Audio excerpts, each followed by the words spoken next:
Hey y'all, it's Crystal. Welcome back. Y'all know what this is. It's that time of the week. It's time for the weekly reading update. So, I'm going to chat a little bit about what I got into last week as far as my reading. Y'all know the drill. So, let's start back up with some things that I finished over this last week. I finished quite a few things because February ended, and I like to finish things by February so I can start things by March. Like, it doesn't really matter, but I am how I am. Okay. So anyway, I finished a few of the things that I had in progress last week, and I even started and finished a few things. It was a good week. So let's get going. I did finish up the Drawing of the Three by Stephen King, book 2 of The Dark Tower, and this was pretty good. I'm still a little confused about what's going on. I know the gist is that they're trying to find the Dark Tower. But here we've got Roland going through some doorways to try to find some companions, essentially, is what it seems like, to help him on this journey. It was pretty good. And I'm definitely going to keep going because I'm definitely still, intrigued to, figure out what the heck's going on. Let's see. And then I started and finished an audiobook because I really wanted to read this. This was the Ladies of Horror Fiction monthly pick, and it was For When the Reckoning Comes by Latanya McQueen. And y'all, I loved this book.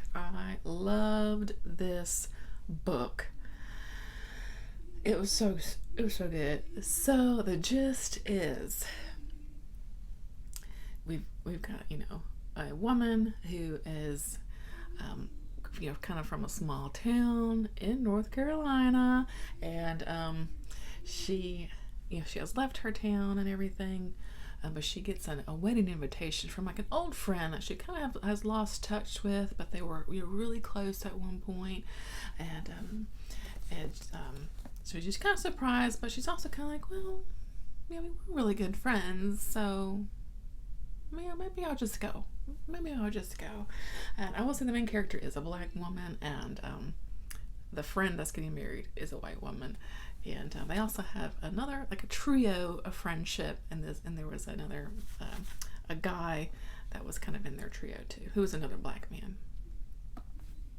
So that's the gist of it. But where this woman had thought it would be a great idea to have a wedding is an old plantation that's been like refurbished.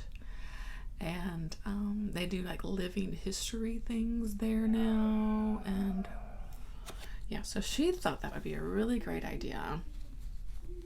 Let me just tell you, that's never a good idea. People that do that these days, don't do that. Anywho, and so we kind of,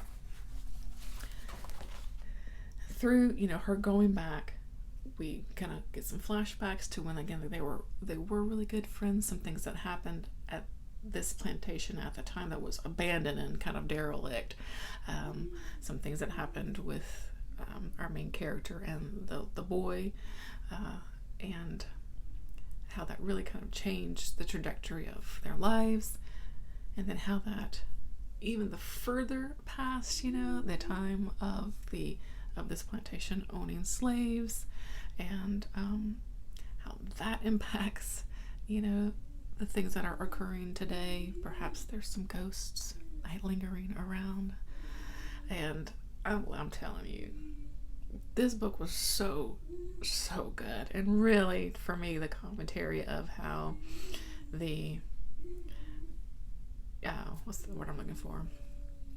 These sort of, I guess, lingering effects of slavery, how that can really just entrench itself into the land and of the people of an area, and how, of course, it still affects things today.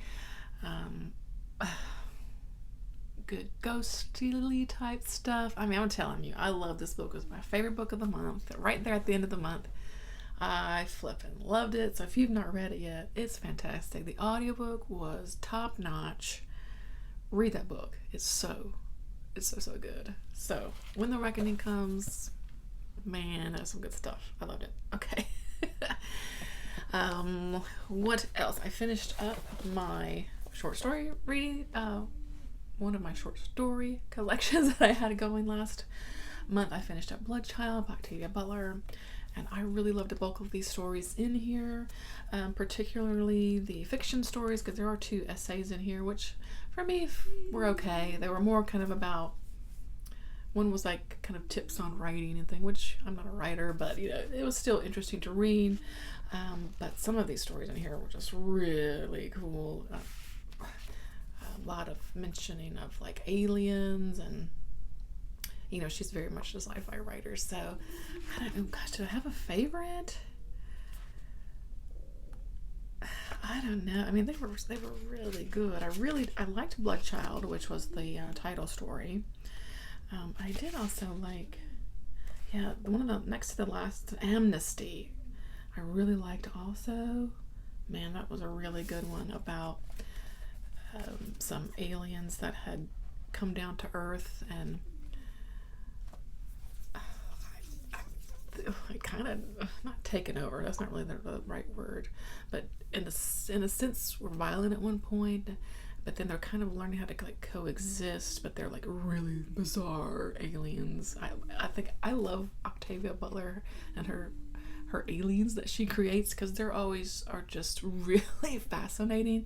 They're not just like human like aliens, you know, they're like a very alien which I really appreciate. And actually that what was that other one that had a really good cool alien in it? What was the name of that one? Sorry, I should have been more prepared. Was it Speech Sound? Anyway, I don't know. It's good stuff in here, and worth a read, I think. In the beginning, there's sort of a preface by Octavia Butler, how she's like, she didn't really like writing short stories, because she just really, preferred writing longer fiction. So I thought that was interesting. She's kind of like, I don't really like short stories, but here's some that I wrote, kind of thing. But I enjoyed it. Definitely worth a read if you're an Octavia Butler fan, of course, and some really, really good stuff in here. So yeah, finished that up, and then I did another kind of start and finish for an audiobook. The Winter People by Jennifer McMahon. This was the book club pick for the Shades of Orange Patreon book club, and this was a reread for me, but I wanted to read it again with the group, and I kind of wanted to read it again. There were definitely some bits that I had forgotten. This is we've got multiple timelines going on here.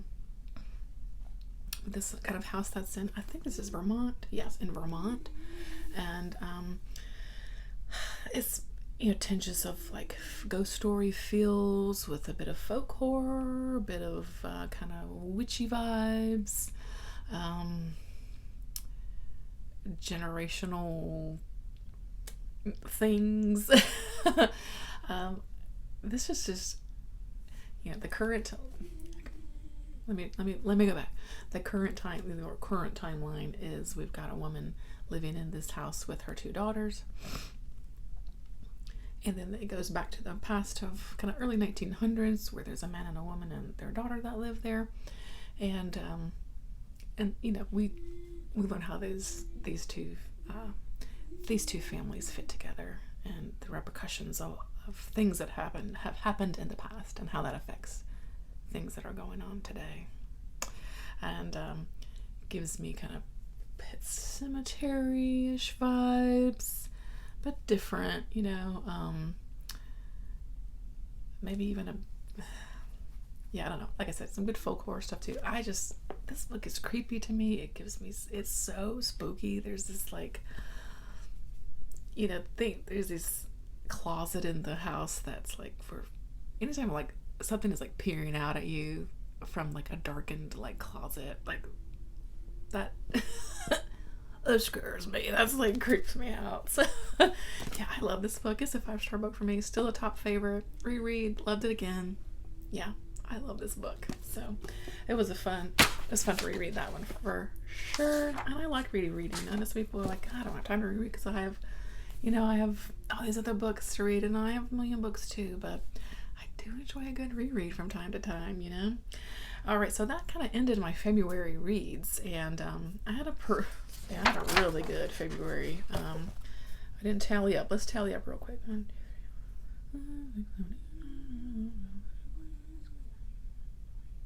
Is that 21? 21 books? That's a lot. I listened to a lot of audiobooks last month, which is my usual, right? That's my usual. I do a lot of audiobooks. So, here in March, I've kicked it off pretty well. I've finished a few things already. A couple things anyway. This was a rollover from my February TBR of One Blood or The Hidden Self by Pauline Hopkins. And I was pretty impressed with this. This is a, you can see here it was kind of a republished from the Horror Writers Association, part of the Haunted Library of Horror Classics. And they're re-releasing books that either kind of gotten lost to time or are known for other things, but maybe not necessarily for like the book version. Like they're known for like maybe a famous film, but did you know it was a book first kind of thing? And they have a really good catalog. I kind of looked what else was available, and I was like, oh, I want to check out a lot of these. They are pretty interesting. Excuse me. So, Pauline Hopkins. This came out between 1902 and 1903, and it was first released as basically it's like a serial in a magazine. I was going to remember that. Yeah, the Colored American Magazine, which Pauline Hopkins edited, and so she kind of put like chapters essentially of this story in each of the magazines, and it came out monthly. So that's how it was originally released. And you do kind of feel that as you're reading the story, because sometimes it can be a bit disjointed as you're going along. But the overall story for me was super interesting. So our main character is Ruel Briggs, and he is a medical student at Harvard. Excuse me. And he's got a friend group, a couple other medical students, or just, kind of friends of friends, and then some of their girlfriends and siblings, that kind of thing. It's a friend group, right? One night they go to a sort of nightclub, and this woman is performing their Dianne Lusk, and Ruel is just like, ooh, smitten right away. She's a beautiful singer, a beautiful woman, and he's like, ooh, okay. She, I like that. So, but then lo and behold, the next day, Dianne gets into an awful accident and comes into the hospital, and Ruel is there since he's a medical student, and she's basically on death's door, and they're like, we really can't do anything for her. But Ruel's like, I've been kind of, what's the word I'm looking for? I have this idea that I have been pondering.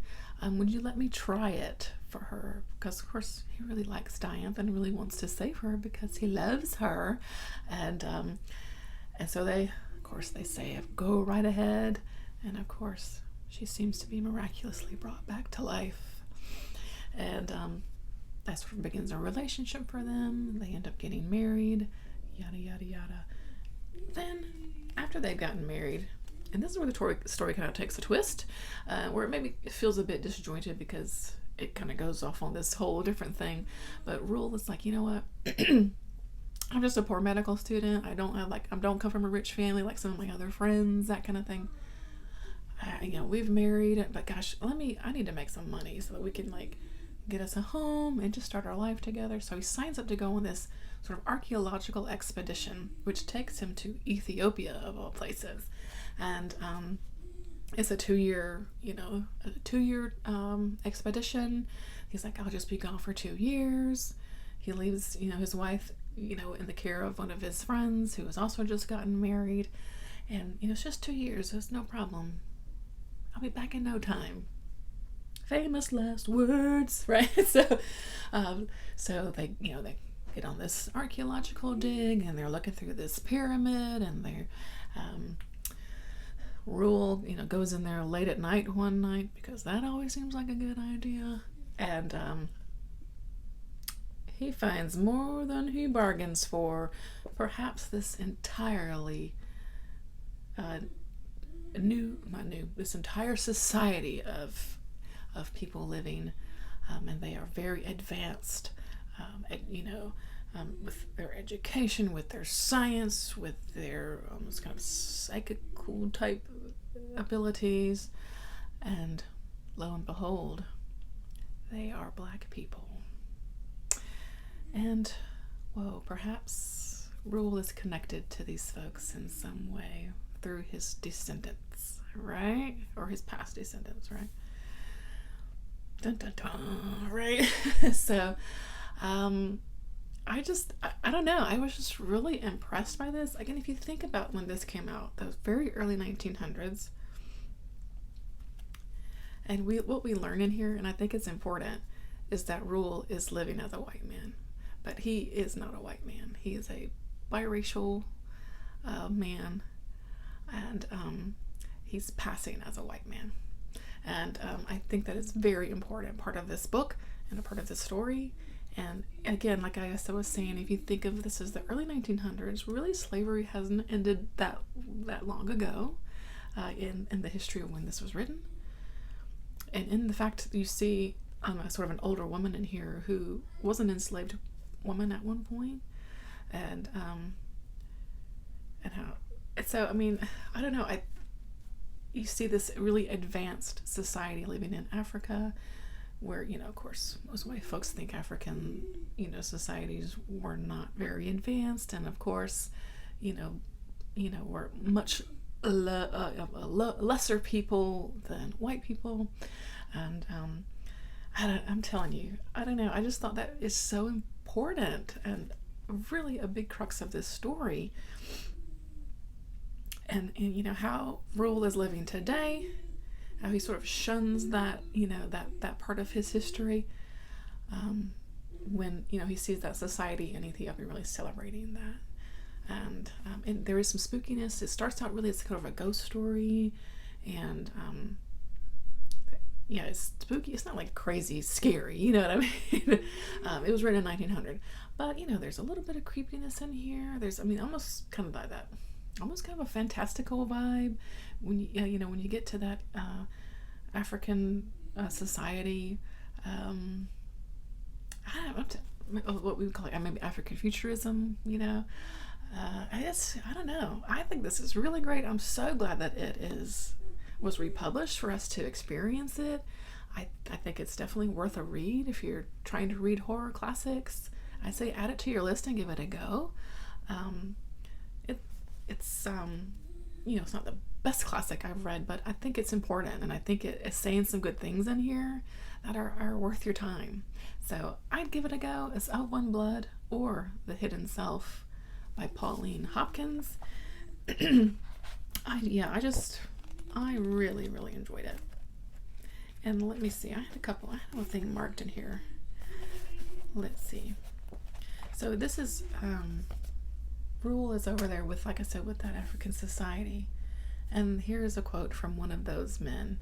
"And yet, ye are all of one blood, descended from one common father. Is there ever a flock or herd without its black member? What more beautiful than the satin gloss of the raven's wing, the soft glitter of eyes of blackest tint, or the rich black fur of your own native animals? Fair-haired worshippers of Mammon, do you not know that you have been weighed in the balance and found wanting, that your course is done, that Ethiopia's bondage is about over, her travail past?" Dun dun dun. It's so good, and I love when there's like a title, the book's title in the book somewhere. So yeah, I'd say give it a go if you're looking for a good horror classic to add to your collection. I picked this up at Barnes & Noble, so you can definitely find it pretty easily, and I recommend it. I thought it was good. So yeah, this is a long video already. I do apologize. So the next thing I finished up an audiobook for Dead Silence by S.A. Barnes. S.A. Barnes? Yes. And this is a hot new release, and it's I'd call it more of a sci-fi, kind of psychological, thrillery book with some horror elements. It's the sort of classic trope of you've got a crew on a small vessel that are, doing their thing, and they hear an emergency beacon. They go check it out. It's, stuff happens from there. Classic kind of space opera sci-fi trope. I love that trope. But yeah, that's the sort of start of this thing. And this ship that they find was this, I guess kind of a luxury almost, kind of like a cruise ship in space. And that people thought had been lost. And so they're like, gosh, we can kind of make some money if we, bring this thing back to Earth. And so that's what they decide to do, and they go on board. And are there ghosts on this ship? I don't know. So I thought I had a lot of fun with this one. There's definitely some spooky vibes, and this whole the psychological bits of people seeing things that aren't there gives me Event Horizon vibes, and kind of an unreliable narrator with our main character, what was her name? Claire, I think her name was. Yeah, I just had a lot of fun with it. It was definitely some spooky vibes, some real psychological, suspenseful vibes, lots of tension with the characters who are just like trapped in this situation. Of course, they're trapped in this ship in space, so there's only so many places you can go. So yeah, I would recommend it if you're looking for a good kind of sci-fi, psychological type story. I had a lot of fun with it. So yeah, I enjoyed that. And whew, that's the things I finished. Phew, what a week. I had a good week. And so since it is the start of a new month, of course I started my new short story collection and poetry collections for this month. So I have started I've Become a Delight to My Enemies, by Sarah Peters as my poetry. And this is some pretty this is a pretty tense stuff so far.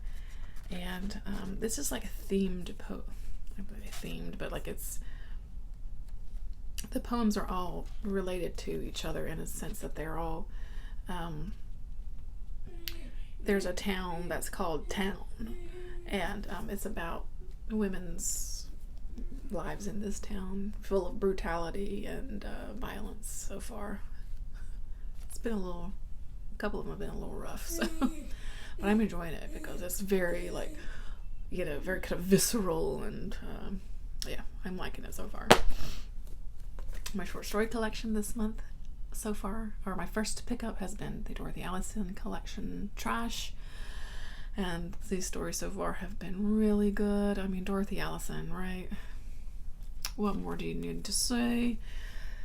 But classic Dorothy here really, of talking about family, abuse, generational trauma,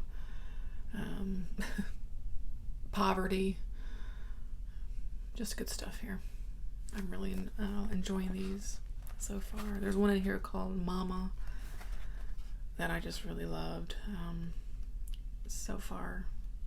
And this one is called The Meanest Woman That Ever Left Tennessee. That was really good. She talks about her mean, great-grandmother. Yeah. So the first line is, my grandmother Maddie always said my great-grandmother Shirley lived too long. Very Southern, of course, too. So I'm really enjoying those. And I did make a start on Exquisite Corpse by Poppy Z. Brite. I started this just last night, and first chapter is like a doozy, and I loved it. So I loved it. Loved the first chapter. God, get my words out of my mouth. And I'm looking forward to this for sure. I'm so excited. Yes. And is that it? What I've got in progress? Nope. No, I'm telling a story. I did start The Wastelands. Book 3 of The Dark Tower. I'm doing the audio again. I'm enjoying the audiobooks for these. And this one's much longer, so I need help. Because, you know, my TBR has approximately 3,000 books on it this month. You know, third of the way through or so. Probably finish it up hopefully next week. And enjoying it so far. We'll see. We'll see where it goes. Haul, I think I only picked this one up this month. I got this yesterday. Survivor by Jeff Gonzalez. This is the Vision of the Month for Juan over at Plagued by Visions. You know, monthly book reading. He has a Discord. I've been wanting to read this one. I may or may not get to it because, again, 3,000 books on my TBR this month. But just in case, I wanted to have a copy of it. I know this one's pretty brutal. Lots of violence. But, we'll check it out. I'm going to give it a go. I ain't opposed to violence. That don't sound right saying that. Aurait, whew, I think that's it, my friends. Another busy week. My audiobook listening days are gonna dwindle down, I'm sure, because I'm gonna be having to head back to the office full-time again in a few weeks. I'm not looking forward to that because I really enjoyed working from home. So right now I'm just doing a couple days a week in the office, and the other days I'm at home listening to my audiobooks. And it's going to be a bummer. I could probably listen to a little bit in the office, but not like I can at home. You know, it's just not the same. It's just not the same, you know what I mean? But it is what it is. I knew this wouldn't last forever, and it's been 2 years. So, you know, it is what it is, but... And that's it. I'm not going to ramble much more. This video is long. So I hope that you're all doing well. I hope that you had a good week and you have a good week moving forward. And thanks as always for spending your time with me. I always appreciate it. And my rambly videos. And take care, and until I see you next time. Bye, my friends.